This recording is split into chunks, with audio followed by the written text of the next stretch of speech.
Securities and Exchange Commission says payment of depositors' locked up investments will rather start from the next couple of months and not September. National Investment Bank NIB says it is on track to fully recapitalize after completing work on establishing true financial position of the institution.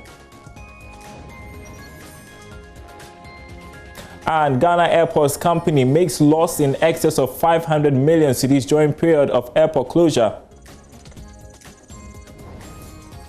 Hello everyone, welcome to the Marketplace. I've had details of those stories and others in this half hour of business news right after the break.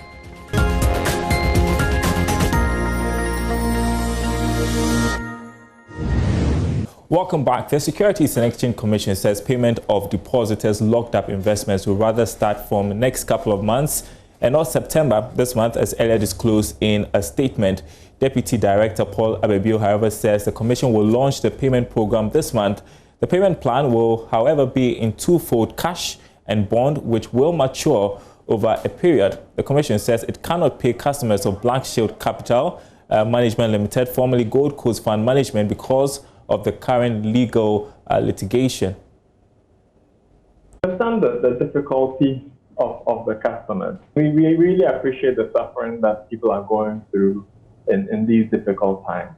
And that's also what informed the action we're taking. It's a bit unfortunate that it's being represented as such, but we've gone through a series of engagements, and part of the challenge really has been the nature of processes we have to follow. If you recall, at the time of our revocation, we indicated that we have actually written to the Registrar General to apply to court to obtain liquidation. Exactly, yeah. For these firms. Okay. So what we communicated in June was that we have obtained some of the liquidation orders. Now the official liquidator can go into the process of rolling out the scheme that will involve customers getting access to their funds. So that process is now commencing. Now, the challenge that obviously arises with this is that not all firms have obtained, we don't have liquidation orders for all the firms. They accuse you of stalling the entire process in not responding to their action filed on the 15th of June 2020. So Black Shield is saying that, look, if there's any delay, it has to be the fault of SEC, because you could have, initiated this process earlier. Let me just find out from you first, did you fail to reply to that suit or action filed on the 15th of June? And if you did, why? I don't want to go into the details of that. But their aim or their object of that process is to set aside our decision. Okay. That is the fundamental issue at stake here. So they are saying that they can continue operating, and that is an issue that has to be determined. Obviously, with court processes, you have to file your arguments, you have to go through the requisite evidence gathering and all that. So that's an ongoing process that, in a sense, they are challenging our actions. And what we communicate was that our actions, because of the nature of our law, and because we require that the interest of people that are being assumed is clear. Because again, once we proceed, it's subject to legal challenge. And we want to minimize that risk. So imagine we start going ahead, and then some of their customers say they don't want to do this anymore, and it becomes a very difficult situation. We're doing this for that now. So to add on an additional complexity. Deputy Director of SEC speaking earlier there to Bernice Abu-Bedu. Now, the National Investment Bank, NIB, says it is on track to fully recapitalize after completing work on establishing true financial position of the institution. NIB was one of the 4 banks given a special dispensation by the Bank of Ghana to recapitalize. This follows commitment from the Finance Ministry, its major shareholder, of appreciating the capital position of the institutions before it injects fresh capital. The Finance Ministry has so far injected 800 million cedis, with the remaining 1.2 billion expected in the coming months. Samuel Sapong is Managing Director of the NIB. A strategic plan, as I said, developed, which will transform the bank into financing industrial development, supporting industrial development. That is ongoing, and we have the support of the Ministry of Finance as well, and there's a clear plan in terms of recapitalization. There was a bit of a delay in terms of the government providing the necessary capital, primarily because they wanted to understand the true state of the bank. So that true state became certain when we completed the 2018 audit last year, and the government showed commitment to that by basically putting in the 2019 budget a provision to provide a PCOA, or a sovereign guarantee, if I may put it in simple terms, to GAT in order to raise the money for NIB. So there's a clear commitment by the government to get NIB back on track. But they wanted to make sure that any money that was provided to us was being managed well, and we've shown that. Right, the new management and the new board has shown the ministry with our ability to be able to manage the funds well and to turn this bank around. I get more details on the capitalization process, but you explained to me earlier on about your disposing of your interest in Nestle. So when did that transaction took place? This took place in last year, and basically it helped provide the needed capital, the needed liquidity that the bank needed. So that money is being used judiciously.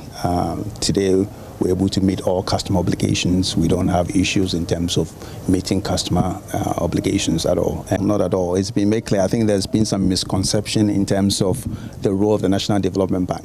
The National Development Bank is not going to be competing with NIB or any other bank in terms of funding customers, but rather it's a source for long-term money, which is not available currently in Ghana, and so another channel for all other banks to be able to access long-term money at reasonable interest rates so that we can finance these long-term projects. I think the concern might be coming here because of the fact that having the same shareholder, when it comes to even recapitalization issues, are we going to get the same commitment? Are we going to get that commitment from the shareholder in supporting these two institutions with that required capital? What commitment have you gotten from your shareholder that despite they also spearheading this development bank, all the required support would also be given to National Investment Bank?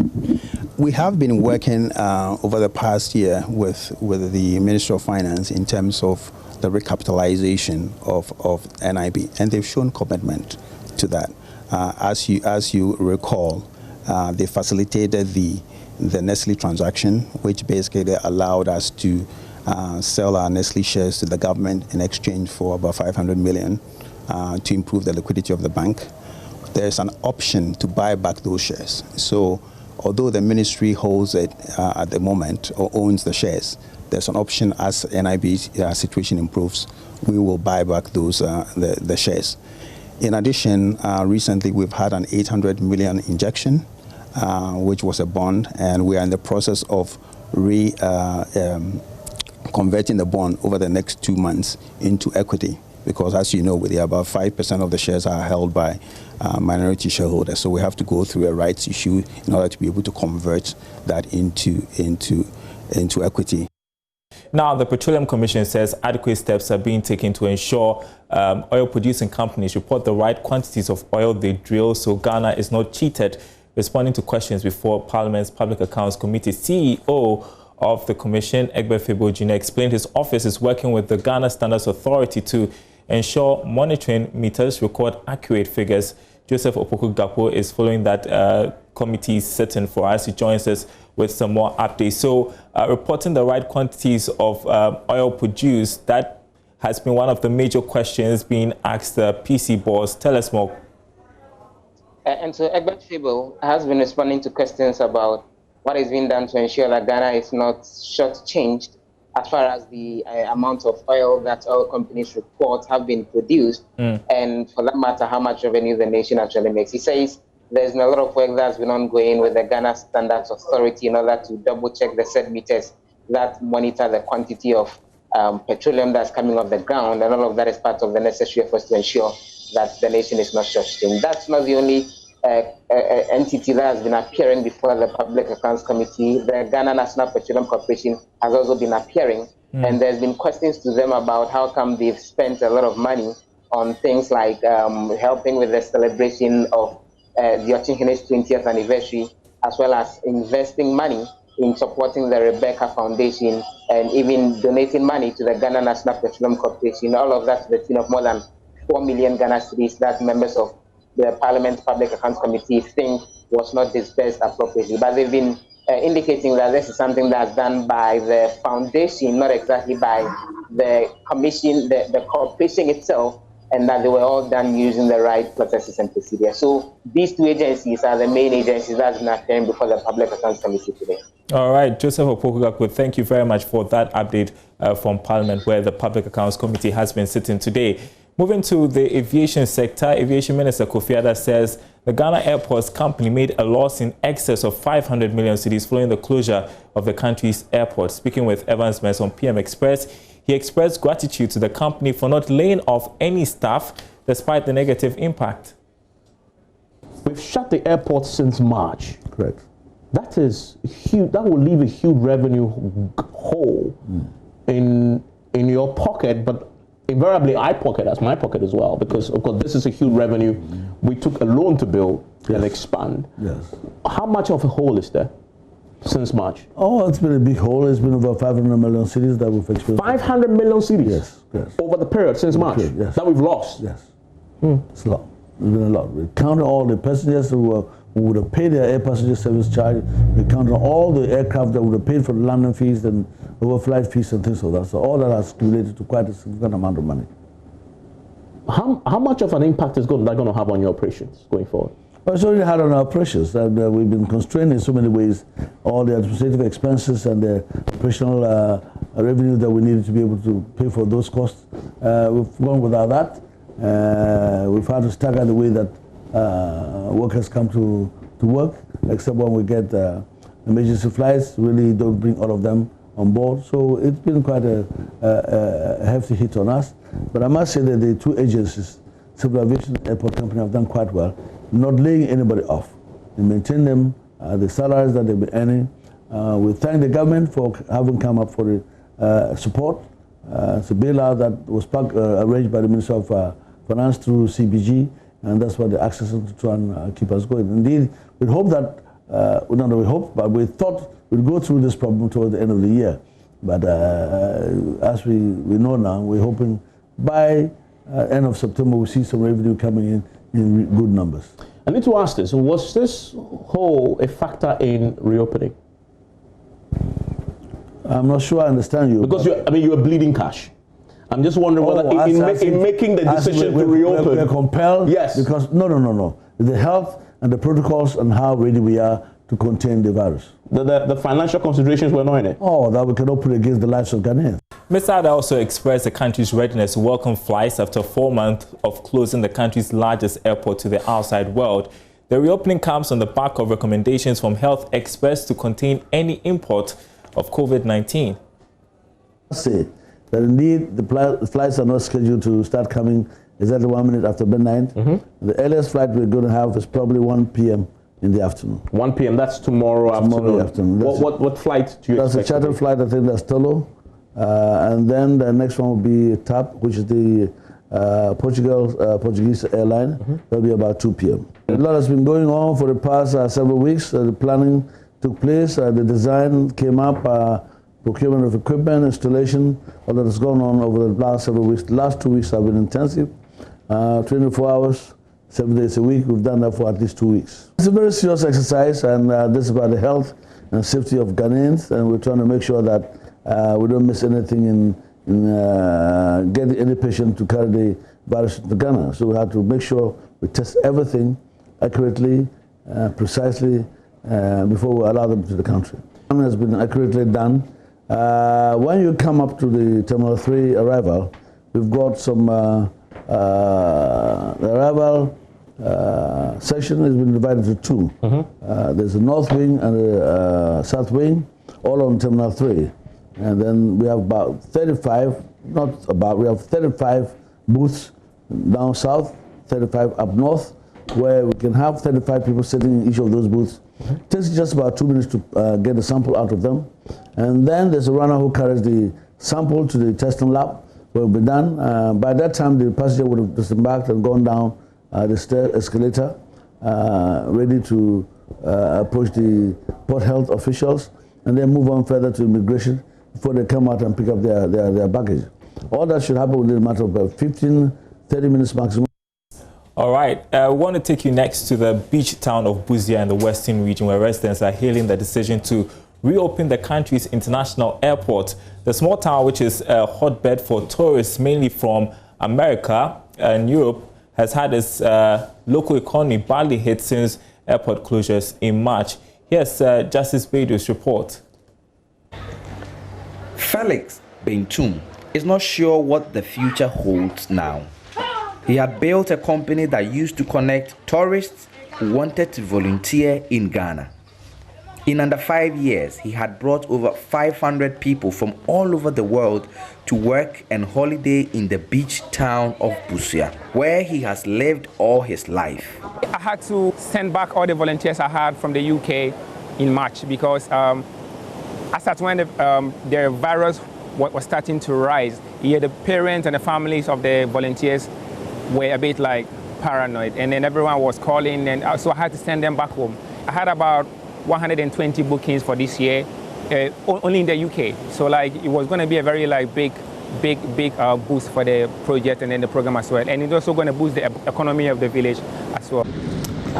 Depending on where you are or what you do, you will feel the impact of COVID-19 differently.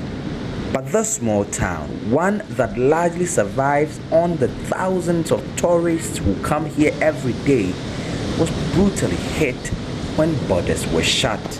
It's a bit of tragedy because nobody's coming and... Kangaroo Pouch, run by middle-aged Ya Echa, has not had any guests for 3 months now. It employs 10 full-time staff and is one of over 15 guest houses in this small town. Half of that number have folded up in the last 3 months alone. Nobody's coming, and I got the workers, I have to pay them, but because of the situation, I can't sack them, and also, like I'm just keeping them. And as you've seen all the place, nobody is here, so quiet and been very, very sad. Like nobody knows when is this going to get to the end. I'm afraid we're not going to see that increment. Even if it gets better in a few months, it's going to be like reduced because of the virus. For the villagers of Busia, it's a daily struggle of counting down the clock until borders open again. And for the tourists who have for years held its local economy up to come back. Justice Beidou, JoyNews, Busia. So stay with the issues related to the reopening of airports. You had the sector minister indicate that we're expecting flights today around 1 and 2 p.m. Let's check with my colleague Charles Aite, who is at the Kotoka International Airport for us right now, to find out what exactly is the situation over there. What can you report, Charles?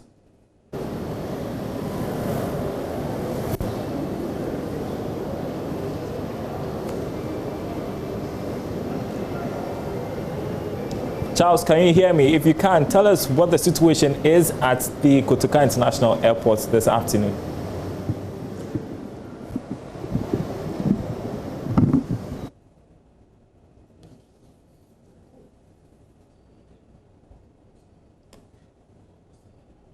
I'm going to try one more time. I'm not too sure if Charles Aite can hear me. He is live for us at the Kotoka International Airport as we expect some flight arrivals. I want to check in one more time with him, find out what is happening where he is. Charles, Darrow here, if you can hear me, what is happening at the airport where you are?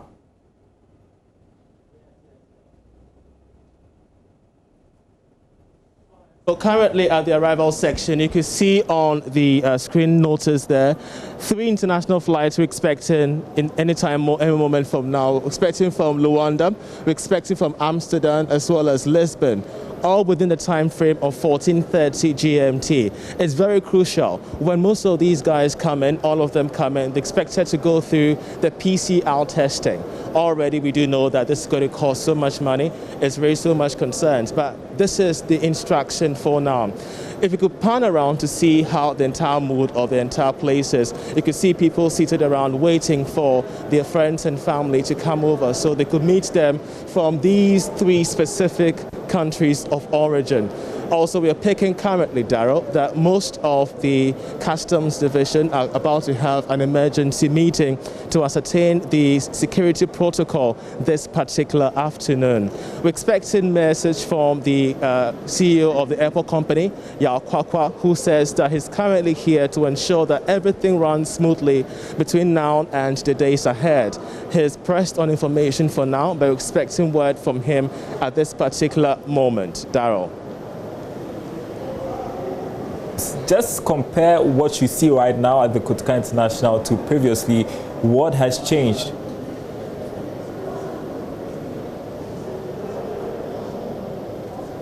What has changed is the numbers. What has changed are the numbers. Previously, when you come here, you could see the entire place very empty. Currently, we see numbers pick up. It's quite clear that the airport has now been reopened to traffic, passenger traffic in this regard. Let's walk you through some visuals that we're picking once again. These are staff members of the Airport Company Limited that are currently being arranged to their various positions in an orderly form. They get in there, they get tested before they begin work officially. So this tells you how stiff COVID-19 protocols has been currently at the airport following the reopening this particular morning. Already, once again, we're getting word that there is going to be an emergency meeting amongst various airlines in the next couple of minutes to ascertain their preparedness in that regard. They are somewhere around the Airport Company Limited. We've not been told where, but we're putting our ears on the ground to get information as and when we do have them, Daryl. All right, Charles Ayete, live for us. We'll check in with you when there are new developments. He's live from the airport where we're expecting some flight arrivals following the reopening of the Kotoka International Airport. Now, some quick conversation on Africa's automotive industry and making it a powerhouse, a conference that is supposed to be taking place tomorrow. Joining us via Zoom, I believe, is Dave Kofi. I hope I got your surname right. He is CEO of the Africa Association of Automobile Manufacturers. So we are talking about making Africa an automotive powerhouse. Why is that conversation crucial?